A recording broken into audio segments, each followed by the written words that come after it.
상우 형님께서 이제 사자의 심장은 필요 없다.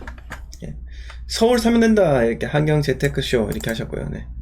우리 상우 형님께서 2022년 예측 실패로 엄청나게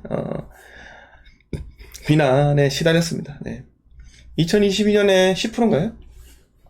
8%인가 상승을 한다고 했고 우리 상우 형님께서 신뢰가 많이 깨졌죠. 결국은 계속해서 오른다 라고 해서 지금까지 맞았다라는 겁니다. 근데 전문가라면 저는 그렇게 생각해요. 아무리 본인의 주장이 확고하지만 사람들한테 경고는 해줘야 한다 생각해요. 예를 들어서 올해 거래량은 줄어들었지만은 이런저런 사유로 인해서 매매가는 상승할 것이다. 그 이유는 공급 물량이 없고 전세가 부족 이런 거 전세 매물 감소 이렇게 여러 가지 이유로 해서 매매가는 소폭 상승하겠으나 그래도 집은 지금 사는 것은 위험하다. 언제 떨어질지 그 누구도 모른다. 여러분 차라리 이렇게 경고라도 해줬으면요.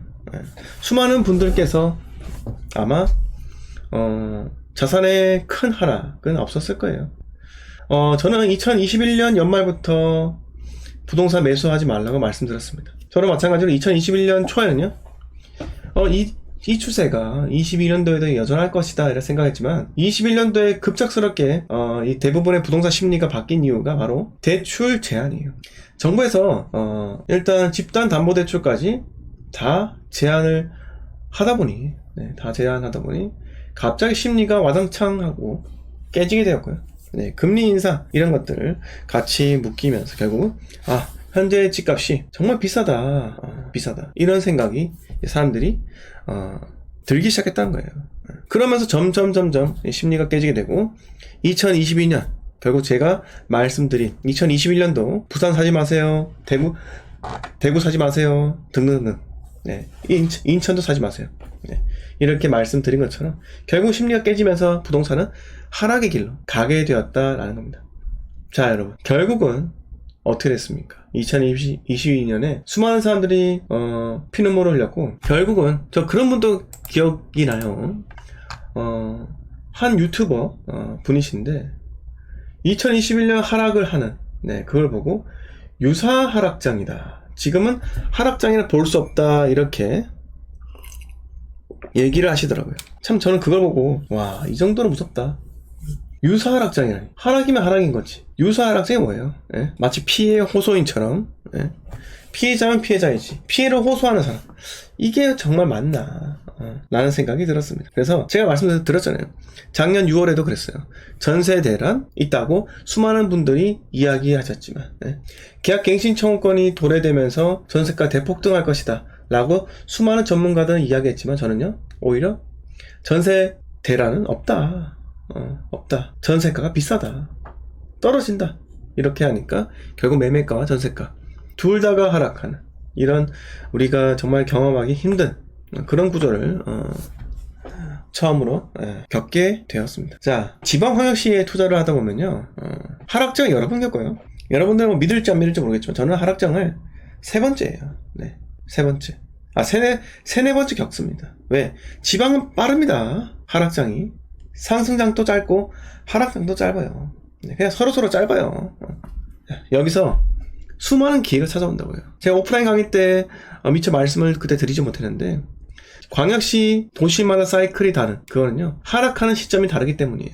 하락하는 시점이 다르다? 그럼 우리는 거기서 수많은 기회들 찾을 수가 있고요. 복리로 수익을 배로 부풀리는 그런 수많은 시간적인 투입 그리고 약간의 금전적인 투입만으로도 나의 자산의 성장을 일으킬 수 있는 특이한 경험을 할 수 있다라는 거예요, 여러분. 그래서 여러분 제목에서 서울 사면 된다 이거는 중요하지 않습니다. 제가 말씀드리고 싶은 건요 사자의 심장은 필요합니다.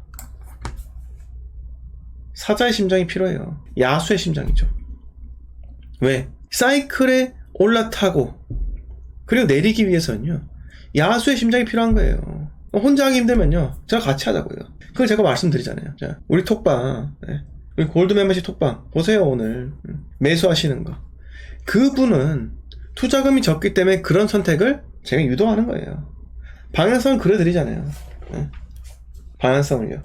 그분한테 맞는 최적의 선택. 네. 그게 뭐다? 그렇게 제가 방향을 그려줘도 그 선택을 하기 위해서는요, 야수의 심장이 필요하다는 거예요. 왜? 혼란스럽거든요. 중개사가 네, 개입해가지고, 네, 중개사 개입해가지고 지금 아니면 안 된다. 네. 빨리 사야 된다. 이렇게. 지금 가계약금 걸려있는데 당신이 사고 싶다면 내가 그거 배액배상 하라고 당신한테 팔게 해줄게. 이런 식으로 여러분 유도를 한다는 거예요. 그런 혼란스러운 과정 속에서 과연 실전 투자를 해야 되는데, 여러분 인생 실전이잖아요. 가상 매매하는 게 아니잖아요. 실전으로 매매하는 겁니다. 실전 매매해야 되는데 수많은 정보들, 그릇된 정보인지 올바른 정보인지 모르잖아요. 하지만 그분께서는요, 냉철한 시각으로, 그리고 기다림, 준생이 오케이 할 때까지 기다림, 이거를 실천하면서 결국 매수를 하셨다는 거예요. 그쵸? 녹록지 않습니다. 내고를 해야 되는데요. 내고하기 쉽지 않아요. 네. 그런데 여러분들 아시다시피 내고는 선택이 아니에요. 내고는 필수입니다. 네. 제 골드 멤버십에 가입하셨으면요, 저한테 내는 멤버십 비용, 그건 제가 뽑아드려야죠. 안 그렇습니까? 그 정도는 제가 뽑아드릴 수 있다 이거예요. 네. 그래서 제가 더욱더 내고하세요라고 강조하는 이유입니다. 500 빼세요. 1000 빼세요. 던져놓고 여러분 중개사의 반응, 매도인의 반응을 보면서 시세 수준이 이렇구나 라는 것을 깨닫자고요. 우리가 바닥을 확인하는 방법 중에서 물론 제가 말씀드리는 입주물량이 가장 많은 그 공포의식에 들어간다, 이거 말고도 내가 그 물건의 정확한 시세를 파악하기 위해서는 뭐가 필요합니까? 내고가 필요하다고요. 내고를 하면서 이 심리의 변화를 읽고요. 그리고 이 정도면 오케이, 이 정도면 금액 오케이, 이렇게 해야 한다고요, 여러분. 그래서 제가 정말 그게 좀 거슬리는 분도 계실 거예요. 이 사람은 본인이 이렇게 이 물건 보라고 해놓고 왜 이렇게 오케이 사인 내려주지 않지? 여러분 쉽지 않아요. 왜? 저한테 물어보시는 분께서 그 물건이 정확하게 몇 동 몇 호인지, 지금 현재 뷰가 나오는지, 뷰가 나오지 않다면 그 물건의 장점은 무엇인지, 이런 것들을 정확하게 인지를 하셔야 되고, 그리고 그 물건과 다른 물건, 비교할 물건이 있는지, 이렇게 비교를 하면서 물건을 추리고 하는 과정 속에서 5개의 물건에서 4개, 3개, 2개 물건 중에서 하나를 선택하는 겁니다. 여러분, 투자는 그렇게 하는 거예요. 투자는요. 그냥 전문가들, 거시경제 전문가들, 그런 분들이 백날 이야기하는 거, 여러분, 그분들이 이야기하는 대상은요, 전문가들 말이 틀린 게 아니에요. 근데 그 사람들의 말을 들어야 될 사람들은요, 투자자가 아니라고요. 현재 주택을 갖고 있는 사람들, 현재 실거주적인 관점에서 무언가 선택해야 하는 사람들은 전문가의 관점을 들어야겠죠. 하지만 저희처럼요, 투자를 해야 되는 사람들, 투자자는요, 목숨 걸고 여러분 암흑의 시기, 야수의 심장을 가지면서 진입을 해야 된다라는 겁니다. 자, 보세요. 우리 상호 형님께서 전세값이 매매 가격과 동반하고 있다는 것은 참 무서운 일. 두 가격이 함께 움직이는 것은 가격 상승이 더 가파를 것, 이렇게 이야기합니다. 근데 저는 여러분 그렇게 생각해요. 의미 없는 지표다. 의미 없다. 왜 의미 없냐고요? 여러분, 지금 서울이 오르는 이유 뭡니까? 서울이 이렇게 올랐다가 이렇게 되었잖아요. 지금 이렇게 오르는 이유 뭡니까? 이렇게 오르는 이유? 전세가 역시 떨어졌잖아요. 이렇게 오른 이유 뭡니까? 이게 왜 그럴까요?